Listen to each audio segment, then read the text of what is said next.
स्वागत है दोस्तों आपका एक और शानदार वीडियो के अंदर, पूरी वीडियो नहीं सीरीज के अंदर। और इस सीरीज के अंदर हम बात कर रहे हैं कि फंडामेंटल एनालिसिस क्या होता है। तो इसी सीरीज के दूसरे वीडियो के अंदर आपका बहुत बहुत स्वागत है। और आज की वीडियो में हम बात करने वाले फंडामेंटल एनालिसिस में हमें मेनली किन बातों का ध्यान रखना चाहिए। मेन आज का हमारा टॉपिक यही होगा, लेकिन उससे पहले हम फंडामेंटल एनालिसिस की कुछ बातों को ध्यान कर लेते हैं। फंडामेंटल एनालिसिस बेसिकली वो होता है जिसके अंदर हमें लॉन्ग टर्म के लिए इन्वेस्टमेंट करना होता है। यानी कि दोस्तों आपने अगर कोई स्टॉक को आज बाय किया है, तो अगर आप उसको आने वाले 10 साल के लिए होल्ड करके रखते हैं, तो वही फंडामेंटल के अंदर एनालाइज फंडामेंटल के अंदर आता है। यानी कि दोस्तों उसको एक और पार्ट होता है, आपने ट्रेडिंग और डिलीवरी इसके बारे में सुना होगा कि अगर आप डिलीवरी का बारे में अगर आपने सुना होगा, डिलीवरी वो वाली नहीं है। इसके शेयर मार्केट के अंदर डिलीवरी वो होती है जिसके अंदर आप को लॉन्ग टर्म के लिए बाय करते हैं। तो अगर आपने डिलीवरी के अंदर कोई भी स्टॉक को बाय किया है, तो वो उसके अंदर हमारे को फंडामेंटल एनालिसिस जरूर करना पड़ेगा, अदरवाइज आपको लॉन्ग टर्म के लिए उस स्टॉक को बाय नहीं कर सकते। चलिए दोस्तों आज बात करते हैं कि हम किन किन टॉपिक के ऊपर बात करने वाले हैं। तो आज के हमारे टॉपिक होंगे कि what we discuss in fundamental analysis. यानी कि दोस्तों आज हम फंडामेंटल एनालिसिस के अंदर क्या क्या डिस्कस करने वाले हैं, तो उसके बारे में बात करेंगे। सेकंड टॉपिक होगा type of fundamental analysis. Fundamental analysis basically कितने टाइप के होते हैं उसके बारे में पता करेंगे। थर्ड टॉपिक होगा useful tools for fundamental analysis. यानी कि फंडामेंटल एनालिसिस को अप्लाई करने के लिए कौन कौन से टूल्स का यूज किया जाता है, उन सब का मैं एक डिटेल आपको बताऊंगा। तो उन टूल का यूज करके आप फंडामेंटल एनालिसिस करेंगे, डेफिनेटली आप 100% एक बहुत ही शानदार कंपनी सेलेक्ट कर पाएंगे और उसकी मदद से आपको लॉन्ग टर्म में एक अच्छा बेनिफिट होने वाला है। और अगला जो टॉपिक होगा हमारा प्रॉफिट ऑफ फंडामेंटल एनालिसिस। यानी कि फंडामेंटल के अंदर फंडामेंटल का एनालाइज करके स्टॉक को प्रेडिक्ट करने के हमें क्या क्या प्रॉफिट मिल सकते हैं, या फिर फंडामेंटल एनालाइज करके अगर हम किसी स्टॉक का प्रेडिक्शन करेंगे तो हमें कंपनी के सिलेक्शन के अंदर कौन कौन सी दिक्कतें नहीं आने वाली है, उन सब के बारे में बात करेंगे। तो चलिए उससे वीडियो को स्टार्ट कर लेते हैं। और आज का हमारा जो पहला टॉपिक है उसकी बात करते हैं कि what we discuss in fundamental analysis. दोस्तों मैंने यहाँ पे कुछ पॉइंट बना रखे हैं कि बेसिकली फंडामेंटल एनालिसिस के अंदर मेनली हम company structure and there structure company की संरचना और उसकी इनकम के ऊपर बात करने वाले हैं। यहाँ इनकम था लेकिन मेरे को ये मिसप्रिंट हो गया, तो उसके लिए सॉरी। तो दोस्तों मैं बेसिकली हम कंपनी की इनकम कितनी हो रही है और उसका स्ट्रक्चर कैसा है फंडामेंटल एनालिसिस के अंदर वो डिस्कस करते हैं। सेकंड टॉपिक होता है हमारा कि previous year company income and growth. यानी कि पिछले साल में कंपनी ने कितनी इनकम की है और कितना परसेंट उसने ग्रोथ किया है पिछले साल की तुलना में या पिछले सालों की तुलना में, तो उसको हम बात करते हैं फंडामेंटल एनालिसिस के अंदर। वहीं पे अगला हम बात करते हैं कि प्रीवियस ईयर कंपनी प्रॉफिट। यानी कि पिछले सालों के अंदर कंपनी ने प्रॉफिट कितना जनरेट किया है, उन सब बातों को भी ध्यान में रखना पड़ता है फंडामेंटल एनालिसिस करने से पहले। और कंपनी डेब्ट स्ट्रक्चर, यानी कि कंपनी के ऊपर लोन कितना है, उसने लोन ले भी रखा है या नहीं ले रखा है, और अगर ले रखा है तो इक्विटी के अंदर ले रखा है या फिर डायरेक्ट लोन ले रखा है। इन दोनों चीजों को डिटेल में समझेंगे। इक्विटी के अंदर मतलब ये होता है कि उसने अपना शेयर बेच के लोन ले रखा है, या फिर डायरेक्ट कंपनी की पोटेंशियल इतनी है उसकी वजह से उसको बैंक ने लोन दे दिया, इसके बारे में बात करेंगे। और अगला टॉपिक होगा हमारा रेट ऑफ टर्नओवर। यानी कि दोस्तों उसका टोटल टर्नओवर कितना हो रहा है, वो टोटल इनकम वो कितनी जनरेट कर रहा है, टोटल टर्नओवर कितना होता है, उसके ऊपर बात करेंगे। और वहीं पे लास्ट जो टॉपिक होगा हमारा वो होता है कि employ management and company fundamental. यानी कि जो कंपनी हमने सेलेक्ट की है उसके अंदर एम्प्लॉय जो होते हैं उनका मैनेजमेंट किस तरीके से होता है, और कंपनी के फंडामेंटल कैसे हैं, किस तरीके से अगर उसका वो लॉस तो नहीं जनरेट कर रही है या फिर प्रॉफिट कितना जनरेट कर रही है, उसके अंदर मैनेजमेंट कैसा है, लोग कौन उसके मैनेजमेंट को संभालते हैं, इन सब टॉपिक के ऊपर बात करते हैं। और इन्हीं चीज़ों का ध्यान रखते हुए हम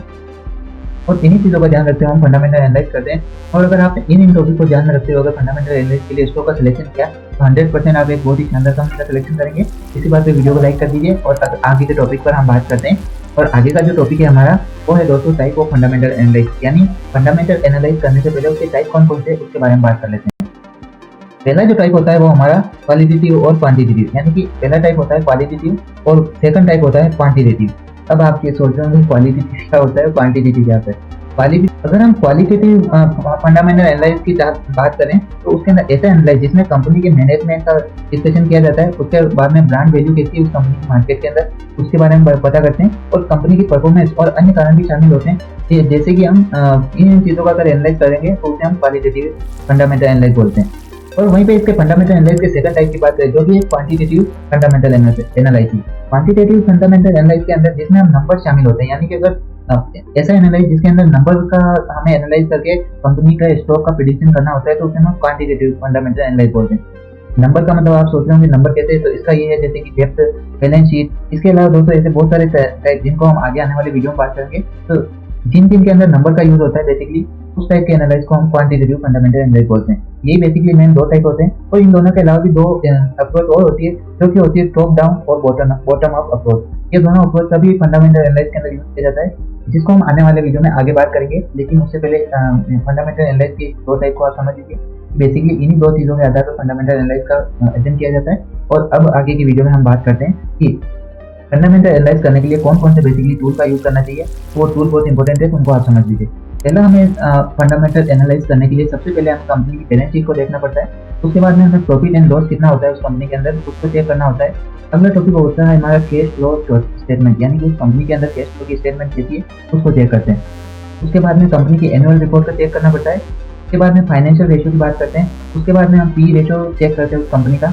नेक्स्ट टॉपिक मतलब नेक्स्ट हम बात करते हैं या फिर चेक करते हैं उसके अंदर ईपीएस यानी earning per share.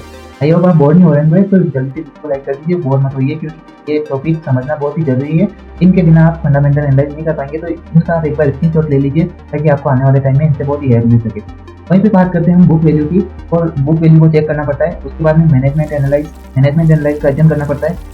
Profit and loss sales growth इसके बारे में हमें कंपनी के अंदर एनालाइज करना पड़ता है। और अपोनेंट कंपनी मतलब जो कंपनी का हमारे कंपनी का हम अध्ययन कर रहे हैं, यानी कि सपोज कीजिए आप किसी फार्मास्यूटिकल कंपनी का अध्ययन कर रहे हैं, तो उस कंपनी के अपोनेंट कौन सी कंपनी और वो किसी ग्रोथ दिखा रही उसका अध्ययन करना पड़ता है। और लास्ट जो टॉपिक होगा कंपनी सेक्टर कौन सा है, यानी कंपनी जिस सेक्टर में काम कर रही है, फार्मास्यूटिकल सेक्टर है या फिर ईवी सेक्टर है या फिर इलेक्ट्रॉनिक सेक्टर या फिर कंप्यूटर का सेक्टर है, किस टाइप का सेक्टर है उसका अध्ययन करना पड़ता है। तो बेसिकली स्क्रीन के ऊपर आपको जो जो टॉपिक नजर आ रहे हैं, इन सारे टॉपिक को अगर हम डिटेल से एनालाइज करें और फिर अगर किसी का सिलेक्शन करें तो 100% आप ऐसी कंपनी चॉइस कर पाएंगे जो कि आने वाले टाइम में मल्टीप्लेयर होगी। तो आप वीडियो को पॉज करके इन का सबका स्क्रीनशॉट ले लीजिए, और आने वाली वीडियो में हम इन्हीं सब के ऊपर डिटेल के अंदर बात करेंगे। तो चलिए इससे पहले आगे बात कर लेते हैं, और आज का जो लास्ट टॉपिक है हमारा कि उसके ऊपर हम बात करते हैं कि वो है प्रॉफिट ऑफ फंडामेंटल एनालाइज, यानी कि फंडामेंटल एनालाइज करके हम किन किन बातों का प्रॉफिट होता है हमें उसकी बात कर लेते हैं। तो पहला प्रॉफिट होता है हमारी लो रिस्क, यानी कि